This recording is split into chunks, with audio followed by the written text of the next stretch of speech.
Dans les études qui ont été faites, on a montré qu'il y avait un fort taux de dépression chez les patients atteints de psoriasis sévère. Quand il y a une dépression, elle aggrave le psoriasis.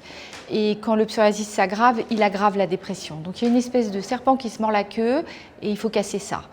Donc je pense, moi le message que j'essaye de faire passer à mes patients, c'est de consulter leur médecin traitant, éventuellement se faire adresser vers un psychiatre ou vers un psychologue pour faire une thérapie, pour prendre un traitement. Parce que si on arrive à améliorer la dépression, on va améliorer le psoriasis. Il faut absolument traiter les deux de front. Il ne faut pas non plus culpabiliser les patients en leur disant « votre poussée, c'est à cause de votre dépression ». Ce n'est pas vrai.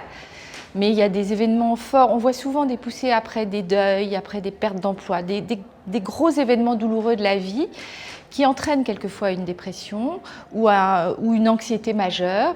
Il faut prendre ça en charge, sinon on ne s'en sort pas. Si on traite qu'un seul aspect, on ne s'en sort pas bien.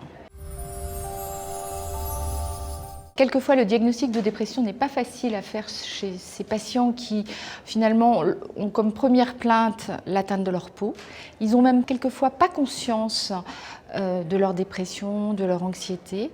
Et c'est pas facile. Donc le dermatologue peut mettre le doigt dessus, prévenir le médecin traitant et en fait montrer au patient qu'il est déprimé, c'est-à-dire qu'il a perdu son allant vital, qu'il n'a plus envie de rien, qu'il ne sort plus, qu'il ne voit plus ses amis. Voilà. Et quelquefois ils ne s'en rendent pas compte, les patients.